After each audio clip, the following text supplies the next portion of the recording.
Hello viewers, welcome to astro intelligence videos. दोस्तों, जब मैं पिछली वीडियो बना रहा था जिसमें मैंने आपको समझाया कि 6, 8 एंड 12 राशिज are not bad, they are not malefic राशिज, दे आर एक्चुअली बेनिफिक राशिज। और ये बात मैंने अपने व्यू पॉइंट से नहीं बताई, मैंने इसको रेफरेंस जो सीनियर ऑथर्स की बुक्स हैं वहाँ से रेफरेंस लेकर, वैदिक शास्त्रों का रेफरेंस लेकर आपको समझाने का प्रयास किया कि ऋषियों ने जब इस शास्त्र की रचना की थी तो एक्चुअल में उसके पीछे या 6, 8, 12 राशि को बेनिफिक बनाने के पीछे उनका मोटिव क्या था। मगर वीडियो बनाते बनाते ही कुछ क्वेश्चंस मेरे दिमाग में आने शुरू हो गए। और वो क्वेश्चंस क्या थे कि अगर 6, 8, 12 राशियां भी अच्छी हैं, बाकी राशियां तो हैं ही अच्छी, तो फिर लाइफ में जो डिस्ट्रेस आता है, लाइफ में जो प्रॉब्लम्स आती हैं, लाइफ में जो डिफिकल्टीज आती हैं, वो हम हॉरोस्कोप में या एस्ट्रोलॉजी में कैसे देखें, कैसे खोजें। समाधान तो बात की बात है। सबसे पहली बात तो एक है कि हम बीमारी को डायग्नोस तो करें कि वो चीज पड़ी कहां पर। और ये ही जो प्रश्न मेरे दिमाग में आया वो कुछ व्यूअर्स के दिमाग में भी आया और उन्होंने अपने तरीके से कमेंट्स में बताने का प्रयास किया कि सर, राशिज are not bad but 6, 8 and 12 houses are bad. But my friends, ये बहुत इनकम्प्लीट स्टेटमेंट है। नो डाउट आपने जो पढ़ा या आपने जो सीखा उसके हिसाब से आप कह सकते हैं कि ये बात ठीक है, मगर अगर राशि बुरी नहीं तो हाउसेस कैसे बुरे हो गए? क्योंकि चीजें तो वही रहेंगी, फ्लेवर तो वही रहेगा। अगर मेरा मकान है तो मेरे मकान में मेरी सिग्निफिकेशन ही रहेंगी। हाँ, मैं किसी और के घर में जाकर रहने लग जाऊं तो हम कह सकते हैं कि वहां का इन्फ्लुएंस दूसरी जगह ट्रांसफर हो गया और मेरे को उस इन्फ्लुएंस में बैठकर इस घर को मेंटेन करना था। यानी कि 6, 8, 12 का लॉर्ड किसी और राशि में जाकर बैठ गया और वहां बैठकर उस एनवायरनमेंट में उसने 6, 8, 12 को मेंटेन करना, तो वो तो मान लिया कि उसमें स्ट्रेंथ का फर्क हो जाएगा, मगर फ्लेवर तो दोस्तों वही रहने वाला है। सो ठीक है, आपने प्रयास किया अपने तरीके से उस चीज को आंसर करने का, मगर ये प्रश्न जितना सिंपल दिखता है एक्चुअल में उतना सिंपल है नहीं। कि हॉरोस्कोप जो ऋषियों द्वारा और खास करके महर्षि पराशर द्वारा जो इस वैदिक शास्त्र की रचना की गई, जिन्होंने हमें काल पुरुष की कुंडली के द्वारा जो फर्स्ट एग्जाम्पल जो हमें मिला है वो काल पुरुष की कुंडली है, उसके माध्यम से उन्होंने हमें एस्ट्रोलॉजी से परिचित करवाया, एस्ट्रोलॉजी के शास्त्र को हमें समझाया। सो आज हम उसी चीज के ऊपर सोचने का प्रयास करेंगे कि अगर लाइफ में बुराइयां हैं, अगर लाइफ में प्रॉब्लम्स हैं, अगर लाइफ में डिस्ट्रेस है, कुछ अच्छा नहीं हो रहा, तो उसको हमने कहाँ से देखना है, कैसे देखना है, और असली बात है पहचानना कैसे है। ये जो पहचानने वाली बात है, यानी कि डिजीज को डायग्नोज करने वाली बात कि डिस्ट्रेस कहाँ से आता है। अब दोस्तों, आप एक चीज को समझिए, वो क्या है? आपका ये जो चार्ट बनता है, जिसे हम जन्म से जो चार्ट हम बनाते हैं, हॉरोस्कोप इंग्लिश में उसको कह दिया जाता है, हमारे यहाँ पर इसको नेटल चार्ट या लग्न चार्ट, आप उसको नाम तो जो भी दे सकते हो, मगर एक बात उसमें सर्टन है कि जो प्लैनेट्स बर्थ के समय जिन हाउसेस में प्लेस हो गए, डेथ तक भी चार्ट तो वो ही रहता है। मगर अब ये जो डिस्ट्रेस है, डिफिकल्टीज हैं, प्रॉब्लम्स हैं लाइफ की, ये हम कहाँ से देखें? क्योंकि जो प्लैनेट्स बर्थ के टाइम पे पड़े हैं, डेथ के टाइम पे भी वही हैं। वो तो प्लैनेट्स तो मूव नहीं किए। हाँ, हम ये मान सकते हैं महादशा चेंज हो रही है तो महादशा के हिसाब से या कुछ ट्रांजिट्स जो आती हैं, ट्रांजिट्स के हिसाब से कुछ इवेंट्स हो सकते हैं। मगर एक्चुअल में अगर हम इस प्रश्न का उत्तर खोजने का प्रयास करें वैदिक शास्त्रों में ही, डिफरेंट ऑथर्स के व्यू पॉइंट लेकर, तो उन्होंने कैसे समझाने का प्रयास किया और एक्चुअल में डिस्ट्रेस है क्या, डिफिकल्टीज है क्या। देखिए, अगर आप समझिए, जो चार्ट आपका बर्थ टाइम पे बन गया, अगर वो ही चार्ट एज इट इज आपकी डेथ तक चले, फिर तो आपकी लाइफ में कोई प्रॉब्लम ही नहीं होगी। क्योंकि परमात्मा ने जो चार्ट आपके लिए बना दिया, एक छोटे बच्चे के लिए बना दिया, छोटे बच्चे में ना कोई नेगेटिविटी है, छोटे बच्चे को ना कोई प्रॉब्लम है, उसको सब कुछ रेडीमेड मिल जाता है। मगर छोटा बच्चा और लास्ट डेथ का, हम इनको मान लेते हैं कि ये दोनों अवस्थाएं मोर और लेस एक जैसी है। We are dependent upon the system, चाहे हम उसको डिवाइन सिस्टम कह लीजिए या सिस्टम कह लीजिए, कि we are dependent on the system. System हमें असिस्टेंस प्रोवाइड करता है and with that assistant we continue to live. But between birth and death there is a huge gap, और उस ह्यूज गैप में there are N number of problems in anybody's life. अब वो जो problems हैं, उन प्रॉब्लम्स को हम डायग्नोज कैसे करें, पहचाने कैसे कि वो प्रॉब्लम्स कॉज कैसे हो रही हैं। चार्ट हमारा फिक्स, प्लैनेट्स हमारे फिक्स, नक्षत्र हमारे फिक्स, मूवमेंट कहां पर है, मूवमेंट सिर्फ है, दशा परिवर्तन है या ट्रांजिट का है। मगर ये भी मोर और लेस ट्रांजिट है, उतने पीरियड के लिए है, दशा लंबा पीरियड है। अब एक दशा कंटिन्यूअसली अपनी दशा में सेम प्रॉब्लम्स तो दे नहीं रही, आपको डिफरेंट किस्म की प्रॉब्लम्स आती हैं। और अगर मैं कहूं डे टू डे प्रॉब्लम्स, अब ये जो डे टू डे प्रॉब्लम्स हैं, आजकल हर इंसान स्ट्रेस में है, और अगर वो स्ट्रेस है, वो प्रॉब्लम्स का ही स्ट्रेस है। किसी को पढ़ाई की प्रॉब्लम है, किसी को करियर की प्रॉब्लम है, किसी को शादी की प्रॉब्लम है, किसी को बच्चों की प्रॉब्लम है, किसी को करियर की प्रॉब्लम है, किसी को प्रोफेशन की प्रॉब्लम है, और कुछ लोगों को फिजिकल प्रॉब्लम्स भी हैं। So there are N number of problems. So वो जो प्रॉब्लम्स हैं, वो चार्ट में हम कैसे डायग्नोज करें। 6, 8, 12 राशियां भी अच्छी हैं, बेनिफिक हैं, मगर स्टिल देयर आर प्रॉब्लम्स। सो आज की वीडियो में मैं आपको दोबारा से ऐसे ही एक ऋषि समान ऑथर की रेफरेंस से समझाने का प्रयास करूंगा कि अगर प्रॉब्लम्स हैं तो प्रॉब्लम्स को कैसे देखा जाए। सो स्ट्रेट वे चलते हैं अपनी प्रेजेंटेशन पर। दर्शकों, ये आपके सामने जो स्क्रीन पर दिखाई दे रहा है, ये फल दीपिका नाम की किताब, जो एस्ट्रोलॉजी का बहुत रेनाउंड ऑथर मंत्रेश्वर द्वारा लिखी गई है, ये उसी का रेफरेंस है। इसमें जो 26 नंबर, जिसको हम श्लोक कह सकते हैं, ये एक्चुअल में ट्रांसलेशंस है। इसमें क्या कहा गया है आप यहां पर देखिए। The sun represents the soul and the moon the body. ये जो मैं आपको पिछली वीडियोस में समझाता रहता हूं कि सूर्य हमारी आत्मा है, और मन को उन्होंने ये कहा कि मन हमारी बॉडी है, या मन से ही बॉडी संचालित होती है, मन हमारा ड्राइवर है। Mars and other 4 planets denote the 5 senses. जो बाकी के 5 फुल प्लैनेट्स हैं, राहु केतु को छोड़कर, क्योंकि राहु केतु को ऋषियों ने प्लैनेट का दर्जा नहीं दिया, दे आर शैडो प्लैनेट्स। सो जो 5 प्लैनेट्स हैं, दे आर योर 5 सेंसेस। आप पंचभूत कह सकते हैं, 5 एलिमेंट्स कह सकते हैं, 5 सेंसेस कह सकते हैं, जिसके बारे में उन्होंने बताया the sun and moon govern तेज and have influence over eyesight. देखो, सन और मार्स,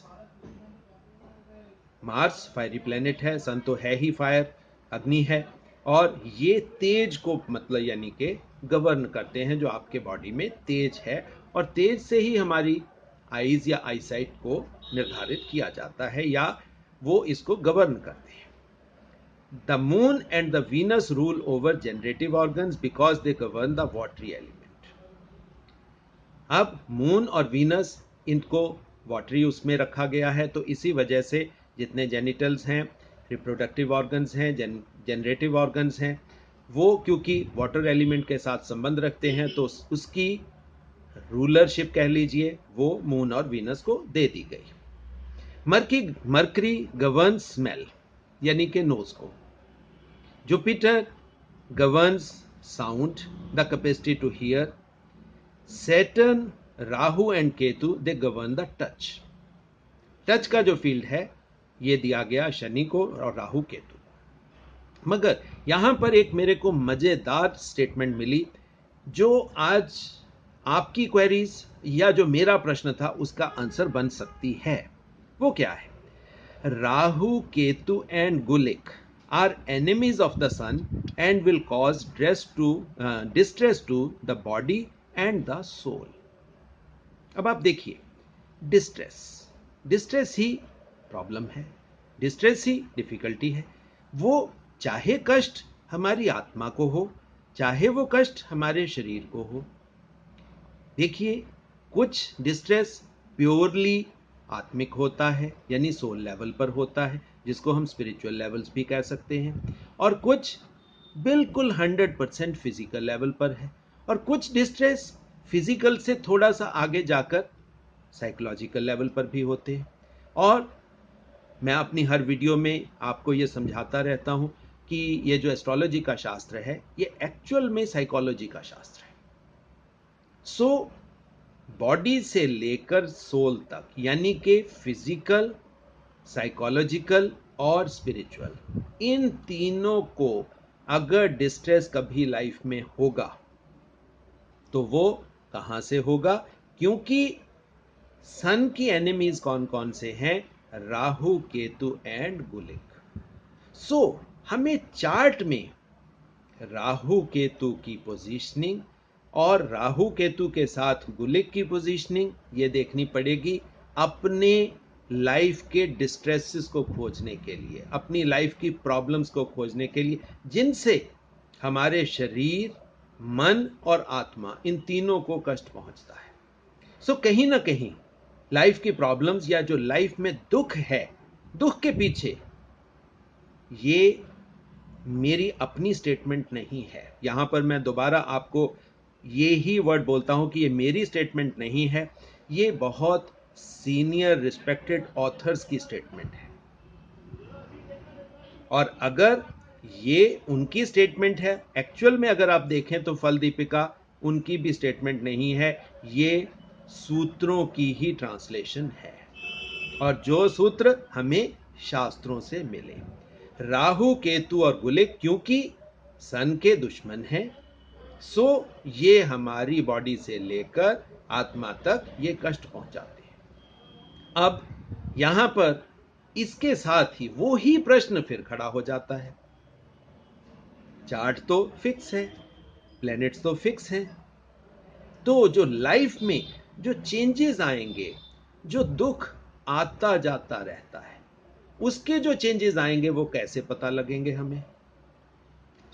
उसको भी मैं आज प्रयास करूंगा कि मैं आपको एक चार्ट के ऊपर प्रेजेंटेशन के माध्यम से मैं समझाऊं, ताकि आपको ये समझ में आ जाए कि अगर आपकी लाइफ में कोई दुख है तो दुख कैसे कॉज होते हैं या दुख कैसे चलते हैं, और दुख का जो पीरियड है वो कम, ज्यादा या कभी आता है कभी जाता है, ये सब कैसे होता है। और अगर हम इन सभी प्रश्नों के उत्तर चार्ट में देखेंगे या उस प्रॉब्लम को डायग्नोज करने की कोशिश करेंगे तो हमें उसका सॉल्यूशन ढूंढने में भी बाद में आसानी हो जाएगी। सीधा चलते हैं प्रेजेंटेशन पर। Welcome back again. आप जैसे स्क्रीन पर अब देख रहे हो, ये दोबारा से मैं अपने उसी चार्ट पर, जो मेरा पर्सनल चार्ट है, उसके ऊपर आपको लेकर आया हूं, और इसी के माध्यम से मैं ये आपको समझाने का प्रयास करूंगा कि लाइफ में दुख अगर हैं तो उनको कैसे देखना है, कैसे समझना है, और उन प्रॉब्लम्स के सॉल्यूशन की इस वीडियो में हम कोई बात नहीं करेंगे। हम सिर्फ इसी चीज़ के ऊपर अपने आप को फोकस करेंगे, how to diagnose distress in one's life, difficulties, distress, वो कैसे देखना है। और जैसे शास्त्रों ने हमें गाइडलाइंस दी कि हमें राहु, केतु और गुलिक, इन तीनों को देखना है, and they will be responsible for causing distress or difficulties in our life. So जैसा कि आप ये चार्ट देख रहे हैं, इस चार्ट में आप अगर देखोगे तो आप पाओगे कि राहु केतु 511 एक्सिस में है और गुलिक 3rd हाउस में है। अब आप देखिए, अगर हम शास्त्रों के हिसाब से चलें तो these 3 houses should be the problem areas of my life.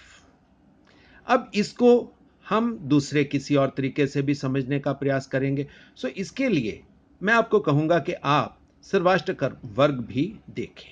अब सर्वाष्टक वर्ग में जब आप देखोगे, 3rd हाउस में मिले हैं 24 पॉइंट्स, 5th हाउस में मिले हैं 25 पॉइंट्स और 11th हाउस में मिले हैं 26 पॉइंट्स।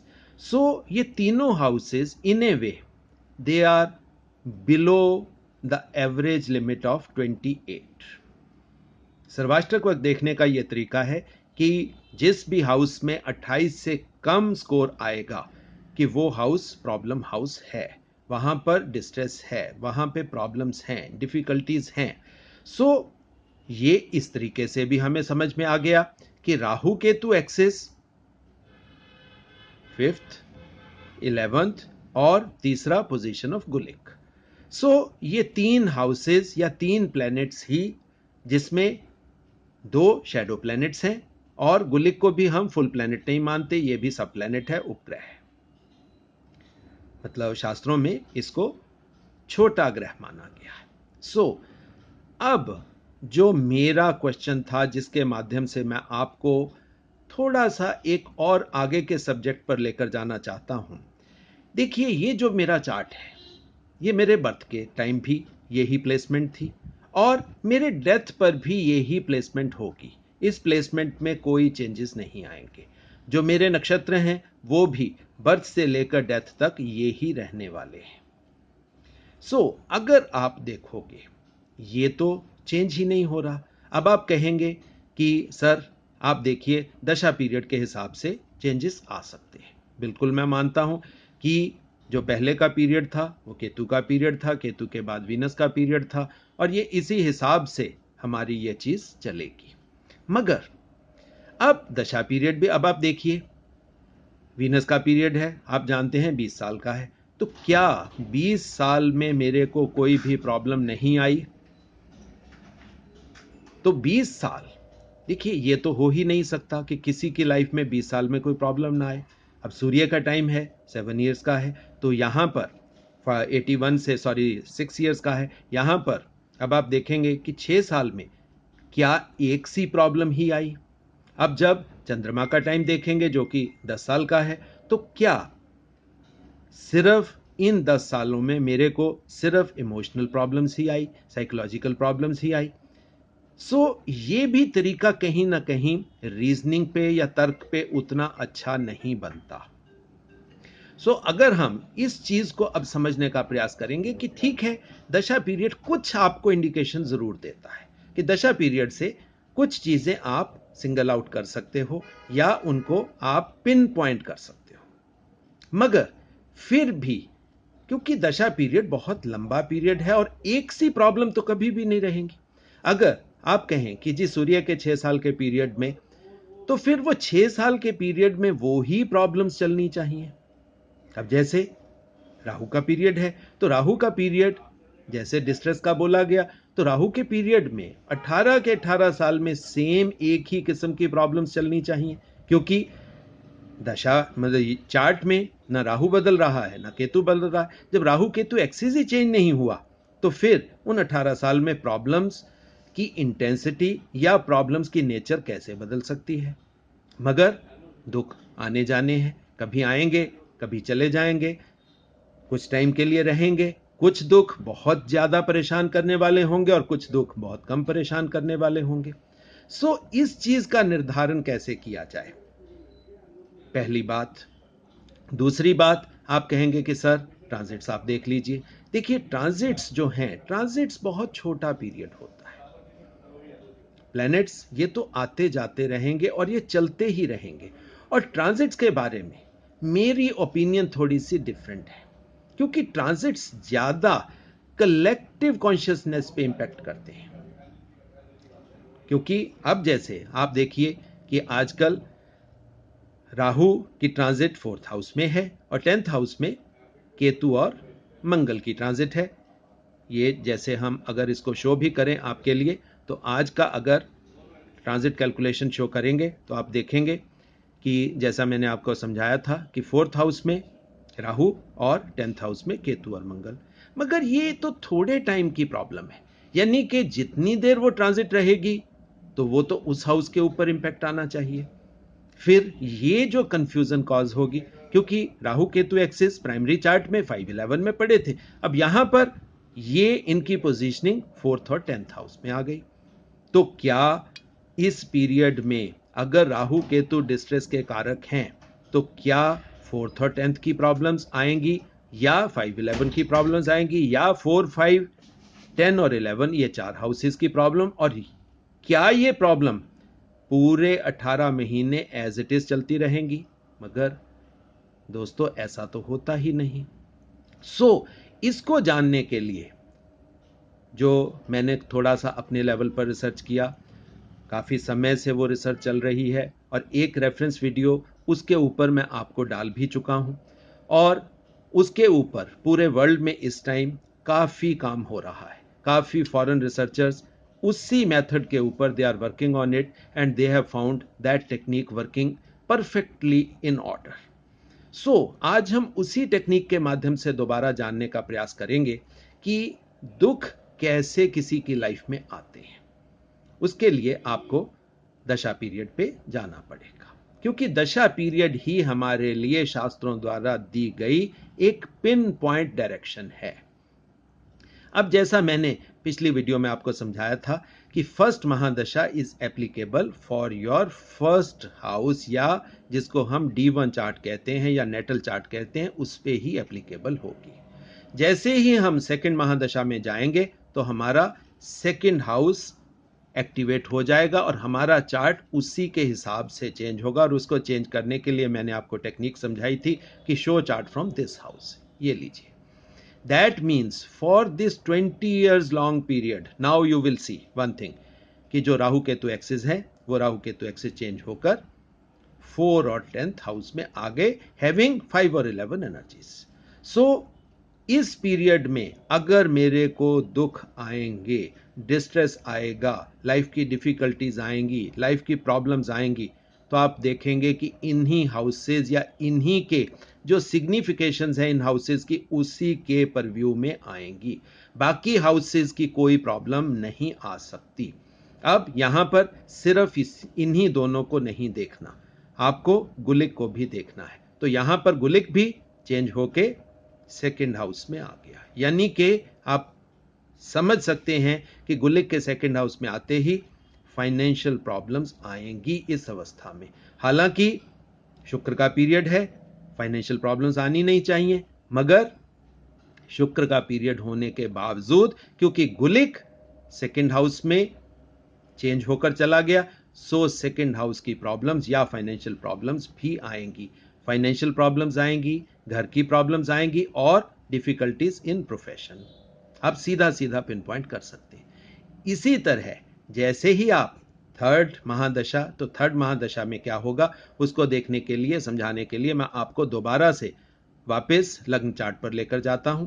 ये बेसिक लग्न चार्ट है। अब जैसे ही हमने थर्ड महादशा में जाना है तो थर्ड महादशा में हमारा थर्ड हाउस एक्टिवेट हो जाएगा, और उसमें जाने के लिए दोबारा से show chart from this house. That means from 81 to 87 ये जो हॉरोस्कोप है ये इंपैक्टफुल हो जाएगा। और अब यहां पर आप देखोगे कि चेंज आ गई। अब यहां पर राहु केतु एक्सिस चेंज होके चले गए 3/9 में। नेचर ऑफ प्रॉब्लम चेंज हो जाएगी। साइमल्टेनियसली यहां पर गुलिक भी चेंज होके अब किस हाउस में आ गए, असेंडेंट हाउस में। ड्यूरिंग थर्ड महादशा I will be having problems for first house, for third house and for 9th house. Simultaneously इसी को और आगे अगर चलें तो आप इस तरह समझ सकेंगे। दोबारा से मैं वापसी करता हूं। जिसको लग्न चार्ट मतलब दोबारा से नेटल चार्ट में हम चले गए। अब जैसे present life cycle, present life में अब मेरी 6 महादशा चल रही है, तो 6 महादशा में जैसे ही हम जाएंगे show chart from this house, तो आपके सामने अब आप देखिए राहु केतु एक्सिस चेंज होकर कहां पे पहुंच गया, ये पहुंच गया 6-12 में। अब यहां पर दोस्तों आपके लिए जो समझने वाली बात है, राहु केतु हमेशा रेट्रोग्रेड मोशन में चलते हैं, उनकी जो सीधी मूवमेंट नहीं है, उनकी मूवमेंट हमेशा वक्री है या उल्टी तरफ को बैकवर्ड मूवमेंट है। अब जैसे ही बैकवर्ड मूवमेंट आएगी हर दशा के साथ, आप देखोगे हाउस परिवर्तन हो जाएगा, यानी कि आपको लाइफ की प्रॉब्लम्स महादशा के हिसाब से चेंज होती रहेंगी। अब इस पीरियड में जो 6 महादशा है, जो 18 साल की महादशा राहु की है, सो माई राहु केतु इज इन 6-12। अब मेरे को यहां पर प्रॉब्लम्स किन किन हाउसेस की आएंगी, 6-12 और गुलिक देखिए, गुलिक आ गया 10th हाउस में। So I will be having problems for profession, I will be having problems for 12th house, जिसमें आप सीधी सी बात कह सकते हैं कि लाइफ के जो फाइनल पॉइंट्स हैं ये ट्रांसफॉर्मेशन भी बता सकती है, क्योंकि केतु यहां पर है। Ketu stands for transformation. ये अकेली डिफिकल्टीज नहीं है। अब साइमल्टेनियसली ये अगर चार्ट बन गया, अब यहां पर अब आप देखिए राहु केतु की ट्रांजिट, अगर हम ट्रांजिट को भी अब अप्लाई कर लें तो राहु केतु की ट्रांजिट 4th और 10th हाउस में है। सो आप ये कह सकते हैं कि इन 18 सालों में जो ये 1.5 साल का पीरियड राहु केतु की ट्रांजिट का आएगा, उसमें in addition to these 3 houses I can be having problems for 4th and 10th, यानी कि जो हाउसेस बनेंगे वो बनेंगे 5 और 11, क्योंकि ट्रांजिट होती है हमेशा राशि में। अब राशि किसी भी हाउस में हो सकती है। सो दोस्तों अब आप समझ गए कि लाइफ में अगर आपको डिस्ट्रेस को डायग्नोज करना है, दुख को देखना है कि दुख कैसे आते हैं, कैसे जाते हैं, कितने पीरियड के लिए रहेंगे, और दूसरा दुख की नेचर भी, ये जैसे ही अगर हम कहें ये 6 महादशा है, इसमें अंतरदशा, अंतरदशा में आगे चलें प्रत्यंतर दशा, प्रत्यंतर दशा के और आगे चलें सूक्ष्म दशा, सूक्ष्म दशा के भी और आगे जाएंगे तो प्राण दशा। यानी कि आप देखिए आप प्रॉब्लम्स को अंदर जा जाकर सिंगल आउट कर सकते हैं। आप even day to day prediction तक भी पहुंच सकते हैं अगर आप में उतनी पेशेंस है कि इन चीजों को डेसिफर करने की। सो दोस्तों आशा करता हूं कि आज की वीडियो के माध्यम से आप इस चीज को समझने में सक्षम हो गए होंगे कि किसी भी चार्ट में, या अगर कहें सबसे पहले शुरुआत करें आप अपने चार्ट में, कि आप अपने चार्ट में इस चीज को देखें कि हमारे जीवन में दुख कब कब आए, और इसको समझने का टेक्निक आप अप्लाई करें। टेक्निक अप्लाई करके साथ साथ अपने लाइफ के इवेंट्स को देखें कि क्या उन्हीं टाइम में वो ही प्रॉब्लम्स आपके लाइफ में आई। देखिए मेरी लाइफ में तो ये टेक्निक परफेक्टली काम कर रही, और बहुत से रिसर्चर्स के मेरे साथ मतलब जो एसोसिएशन मेरी चल रही है और जिनके साथ मेरी डे टू डे बातचीत होती रहती है, और वो सब यही कम्युनिकेट करते हैं कि sir this technique is working perfectly in order. So आप भी इसी टेक्निक के ऊपर काम करिए, इस टेक्निक को समझने का पहले प्रयास करिए, उसके बाद इसको अपने जो लाइफ के बैड एरियाज हैं, बैड जोन्स हैं, उनको आप लिख लीजिए, और लिखकर आप डेट वाइज उसको पिन पॉइंट करने का प्रयास करिए, ताकि आप समझ पाए कि आपके जीवन के जो दुख थे वो दुख किन 3 प्लैनेट्स या 3 हाउसेस ने दिए, और आप हैरान हो जाओगे कि आपके जो दुख हैं, आपकी जो तकलीफें हैं, आपकी जो प्रॉब्लम्स हैं, आपका जो स्ट्रेस पीरियड है वो ही आएगा। और जब आपने अपने स्ट्रेस पीरियड को समझ लिया, जिन हाउसेस ने आपको स्ट्रेस दिया उसको समझ लिया, जिन प्लैनेट्स ने आपको स्ट्रेस दिया आपने उनको समझ लिया, तो उसके बाद तो दोस्तों जो रेमेडीज हैं, रेमेडीज तो बहुत आसान हो जाती हैं, क्योंकि सबसे डिफिकल्ट पार्ट लाइफ में डिजीज को डायग्नोज करने का है। जब डिजीज डायग्नोज हो गई तो उसके बाद उसकी ट्रीटमेंट बहुत आसान हो जाती है। सो आशा करता हूं कि आपको ये टेक्निक भी समझ में आ गई होगी और आपको ये भी समझ में आ गया होगा कि अपने चार्ट में दुख के पीरियड को कैसे देखना है।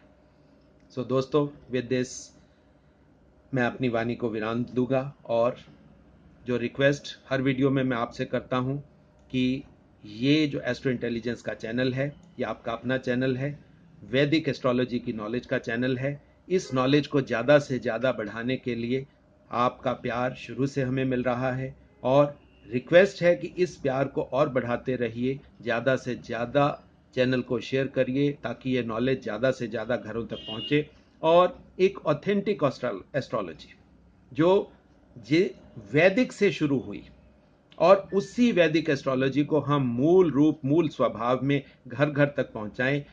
इस मिशन में आपके लिए हमेशा मेरी इनविटेशन रहेगी और मैं आपको हमेशा मोटिवेट भी करता रहूंगा कि इस प्रयास में आप ज़्यादा से ज़्यादा बढ़कर सामने आएं।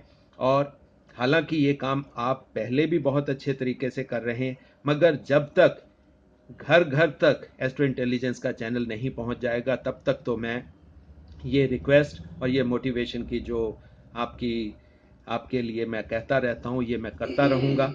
और जो लोग रिसर्च के बारे में मुझसे बात करना चाहते हैं या अपने हॉरोस्कोप एनालाइज करवाना चाहते हैं तो आप मनु शाही से फ़ोन नंबर 9888164480 पर बात करिए, अपॉइंटमेंट लीजिए। और जो लोग एस्ट्रोलॉजी सीखना चाहते हैं, हमारा इंस्टीट्यूट चल रहा है, क्लासेस चलती हैं, आप आइए, अच्छी ऑथेंटिक एस्ट्रोलॉजी सीखिए और अपने घर को और समाज को ज़्यादा से ज़्यादा बेहतर बनाइए। धन्यवाद दोस्तों।